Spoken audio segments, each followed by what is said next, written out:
শুরু করছি শালুক ফুলের লাজ নাই পর্ব ৩০।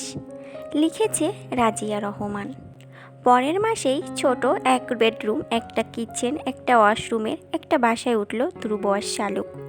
এখানে ভাড়া ৮,০০০ টাকা। ধ্রুবর জন্য ব্যাপারটা স্বস্তিদায়ক। প্রায় ৯,০০০ টাকার ব্যবধান। তবে সমস্যা হচ্ছে বাসাটা একটু বেশি ভেতরের দিকে। শালুকের সেসব নিয়ে কোনো সমস্যা নেই, বরং শালুক ভীষণ আনন্দিত।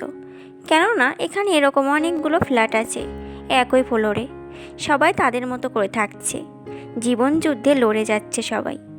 সকাল হতেই শুরু হয় সব ফ্ল্যাটের বাসিন্দাদের কথাবার্তার শব্দ ভেসে আসে, বাচ্চাদের কান্নার শব্দ ভেসে আসে। কর্মমুখর মানুষ সাত সকালে বের হয়ে যায় নিজের জীবিকার তাগিদে। শালুকের পরীক্ষা সামনের মাসে শুরু হবে। শালুক সারাদিন মনোযোগ দিয়ে পড়াশুনো করে, বিকেলে রাতের জন্য রান্না করে। সন্ধ্যায় শালুকের কাছে আশেপাশে ফ্ল্যাটের বাসিন্দারা আসে, সবাই মিলে গল্প করে। যখন শালুকের মনে হয় এরা সবাই যেন তার কত চেনা, এই এক অন্য জীবন, যেন অন্য রকম অনুভূতি।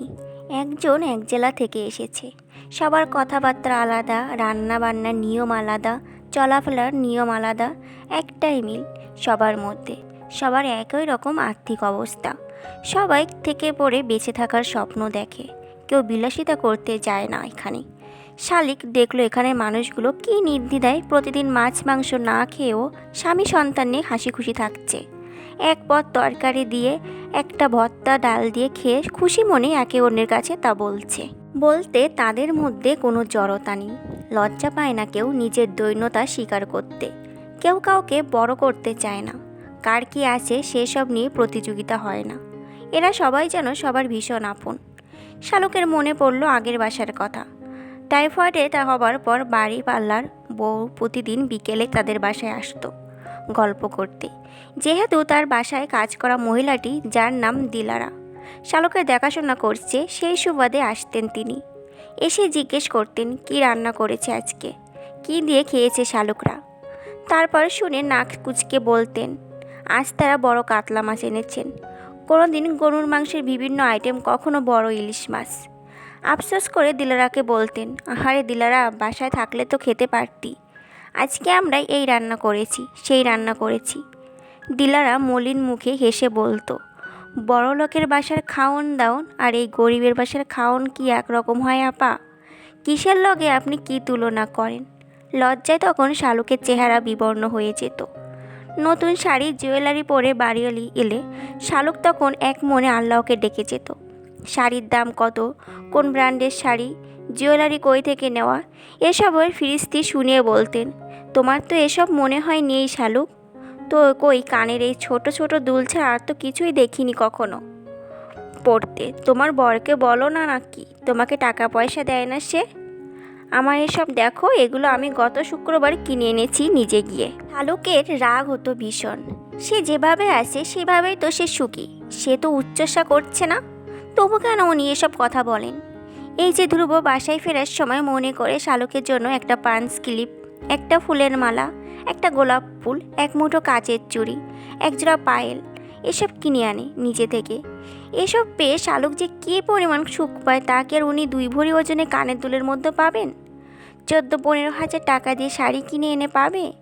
প্রিয় মানুষটা ভালোবেসে যা দেয় তার চাইতে নিজের কেনা 1000 টাকার জিনিসটাও যেন বড় হয় না কখনো। এই শো আপে অতিষ্ঠ হয়ে শালুক একদিন জবাব দিল, আন্টি, আঙ্কেল কি নিজ থেকে আপনাকে জন্য কিছু কিনে আনে না, নিজে পছন্দ করে? বাড়িয়ালি ইস্তস্ত বোধ করে বলল, আরে ওর সময় কোথায়, আমার ওর পছন্দ ভালো লাগে না, ওই এসব কেনাকাটা করতে পারে না ভালো করে, আমি নিজেই কিনি নিজের পছন্দে। শালুক হেসে বলে, আমার বর আমাকে ভালোবেসে আমার কথা মনে করে একটা গোলাপ এনে দেয় যখন, বিশ্বাস করেন আন্টি, মনে হয় এই পৃথিবীতে সবচেয়ে সুখী নারী আমি। আমাদের সংসার হয়তো বিলাসিতা করার মতো কিছু নেই, কিন্তু সুখী হওয়ার মতো অনেক কিছু আছে।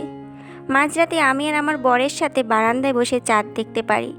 সেই সময় কামিনী ফুলের এত মিষ্টি ঘ্রাণ ভেসে আসে, আনন্দে আমার এই ছোট্ট বাসাটাকে আমার কাছে স্বর্গ মনে হয়। আমার বর যখন আমাকে কাচের চুড়ি পরিয়ে দেয় পরম যত্নে, যাতে চুড়ি ভেঙে হাত কেটে না যায়, সেই সময় আমার ইচ্ছে করে সময়টাকে এখানে থামিয়ে রাখি। এই মধুর সময় যেন কিছুতেই না কাটে। আমাদের অনেকগুলো মিষ্টি মুহূর্ত আছে, যেগুলো আপনার টাকা দিয়ে কেনা যাবে না আন্টি। আপনার সুখের মাপকাঠি হতে পারে দামি শাড়ি, গহনা, আমার কাছে তা ভিন্ন। আমার সুখের মাপকাঠি হচ্ছে স্বামীর ভালোবাসা। সবার দৃষ্টিভঙ্গি তো এক না। আপনার কাছে যেটা সুখ হওয়ার কারণ, আমার কাছে সেটা মনে হয় লোক দেখানো, ফুটানি করা, নিজেকে সবার সামনে অযথায় জাহির করার প্রচেষ্টা, যার অন্তঃসার আসলে শূন্য, পুরোটাই মেকি। তার পরের মাসেই বাড়িওয়ালা ভাড়া বাড়িয়ে দিল। শালুক আপন মনে হাসতে লাগলো এসব মনে করে। আদনানের সৌদির ভিসা হলো, টিকিটও কাটা হলো 15 দিন পরে। হুট করে আদনান বাড়ি থেকে উধাও হয়ে গেল। বাড়িতে কেউ আদনানের খোঁজ জানে না। আদনান কাউকে কিছু না জানিয়ে ঢাকায় চলে এলো শালুকের সাথে শেষ একবার দেখা করতে। আদনান প্রথমে এলো ধ্রুবর হলে। ধ্রুবর বন্ধুদের ফেসবুক আইডি থেকে তাদের সাথে যোগাযোগ করলো। বন্ধুদের থেকে ধ্রুবর ফোন নাম্বার জোগাড় করে আদনান কল দিল ধ্রুবকে। আদনানের নাম্বার ধ্রুবর ফোনে সেভ করা ছিল। আদনানের কল পেয়ে ধ্রুব ভীষণ অবাক হলো। তার ফোন নাম্বার তো আদনানের জানার কথা না। বাড়িতে যেই নাম্বার দিয়ে ধ্রুব কথা বলে, সেটা শুধু কথা বলার সময় অ্যাক্টিভ করে ধ্রুব। তাহলে এই নাম্বার কিভাবে পেল সে? ভাবনা চিন্তা করে ধ্রুব কল রিসিভ করলো।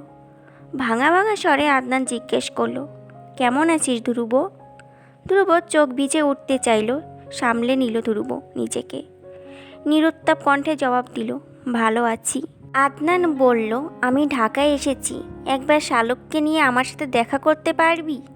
ভয় নেই, তোর কাছ থেকে ছিনিয়ে নেব না শালুককে। আমি জানি নিজের জিনিসের যত্ন কত ভালো করে নিতে জানিস।